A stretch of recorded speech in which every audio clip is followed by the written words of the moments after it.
Mr. Hall, how can I answer that? The topic is Heyy, and she's talking about some little party. Hey everybody, welcome back to the channel. I hope you're all doing really well. Today we're looking at some fat acceptance red herrings. This whole thing could be a trick to divert us from his real intentions. Holy red herring. This is the second in our series on logical fallacies, and if you haven't seen the first video, I think it's a good place to start, but you don't have to have watched it for this one to make sense.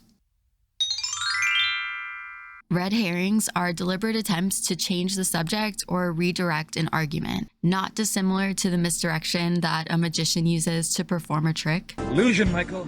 Trick is something a whore does for money. And I think the easiest way to understand them is to think about thrillers or mysteries. A lot of the tension in a thriller usually comes from not knowing who to trust or what's going to happen next. A formula to it. A very simple formula. Everybody's a suspect. When you're watching or reading a mystery, there are intentional red herrings meant to distract you from who the real bad guy is or what motive is driving the plot. So it was all nothing to do with the disappearing nuclear physicist Mustard's work on the new fusion bomb.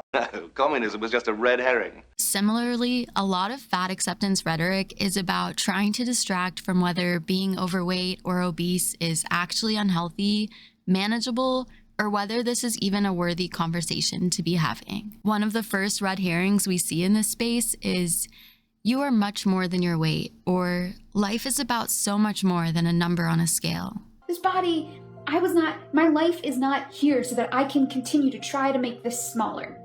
My life is here so that I can experience the world. You are a multifaceted, complex human being, full of hopes, goals, dreams, and love, full of morals and values and ethics. And none of that will ever be able to be reduced down to weight loss or your weight.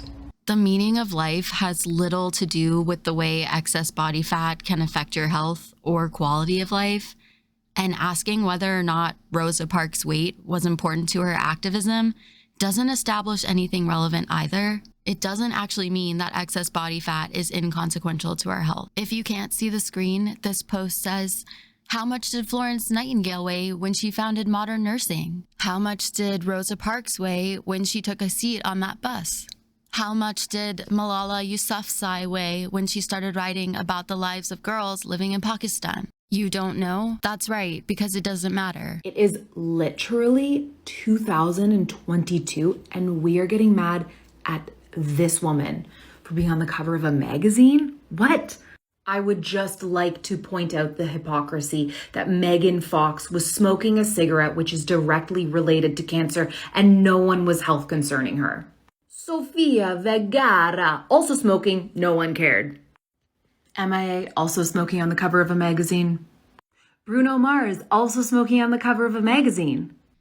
If someone thinks putting an obese model on the cover of a magazine is promoting unhealthy behaviors, you're not refuting that by pointing out other unhealthy behaviors. And by the fat acceptance logic we see, smoking is fine because not everyone is capable of being healthy, right? First, health is not a barometer of worthiness. You are a person with inherent dignity and value regardless of your health standing. Next, health is not fully within the bounds of human control. You could do all of the right things, whatever that means, and still experience health problems. The shorter answer is not all bodies are capable of being healthy or of attaining health. And two, my goal in life is to not be healthy. Because not everybody is capable of it. People with disabilities aren't asking anyone to hold themselves back on their behalf.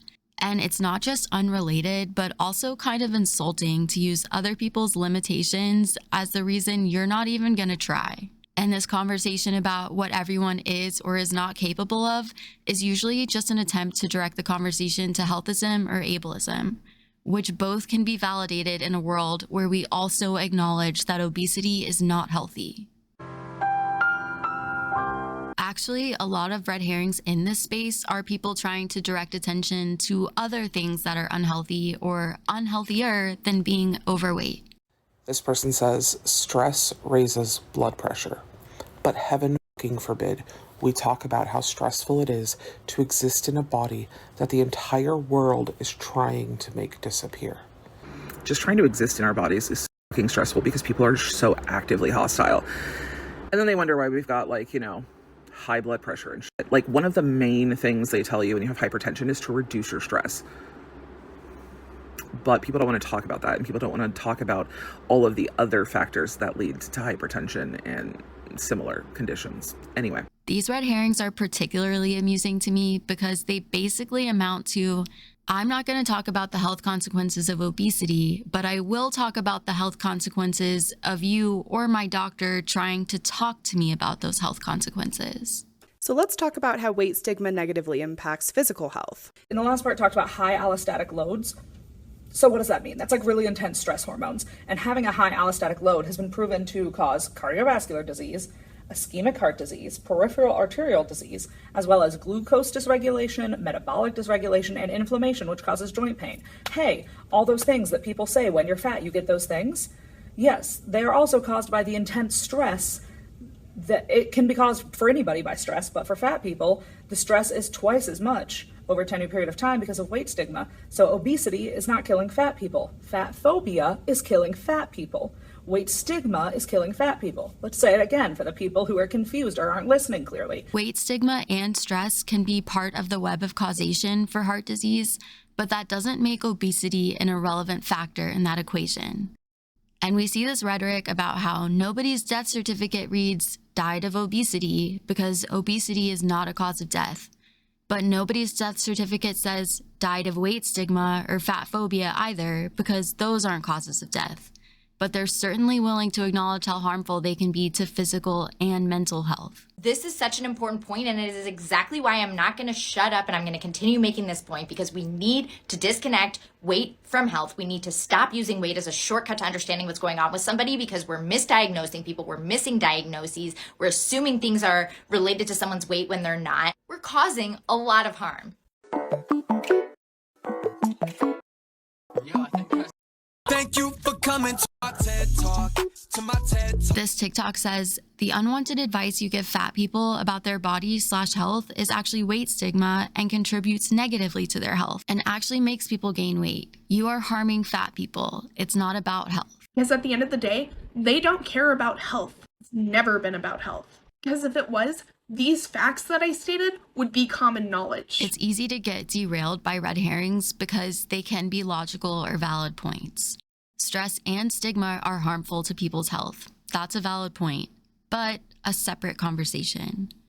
So we're going to end with a double hat trick of almost all the red herrings we looked at today, plus a few more. I think this one really captures the spirit of today's theme. This is not healthy.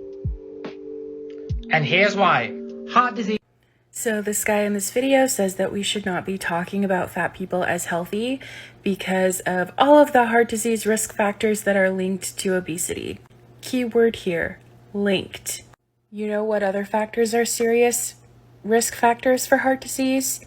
Stress, poverty, and lack of access to preventative medical care. Fat people experience job discrimination routinely, and it has been documented in scholarly research. And when we do get hired for jobs, we are less likely to be promoted and on average are paid less money compared to thin people. Fat people can also be denied health insurance or upcharged for health insurance. So those two things combined contribute to the heart disease risk factor of poverty and lack of preventative medical care. On top of the fact that whenever we go to see a doctor, everything is blamed on our weight, whether or not the problems we have actually stem from our weight. The third factor that I initially mentioned that really contributes to heart disease is stress. Can you imagine how stressful it is to go through your life dealing with all of that?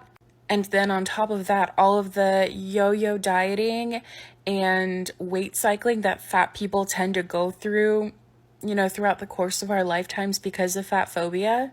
Studies have literally shown that people who experience higher levels of discrimination are more at risk for heart disease. So is it fatness that's causing heart disease? Or is it fat phobia that's causing heart disease? That's a bingo. I know there are more red herrings to catch in this movement, so we'll definitely cover more in the future. If you think of any Fatlogic red herrings, leave a comment with a little fish emoji and I'll try to add it next time. That's going to be it for today. Thank you so much for coming to hang out on this video with me. Let me know what you thought down below. I decided to break the logical fallacies up into shorter videos because it takes a really long time to search through all the activism to find pieces that best represent these fallacies. So if I break them up, I can get them out faster. I'll have another video up really soon. Take care until then.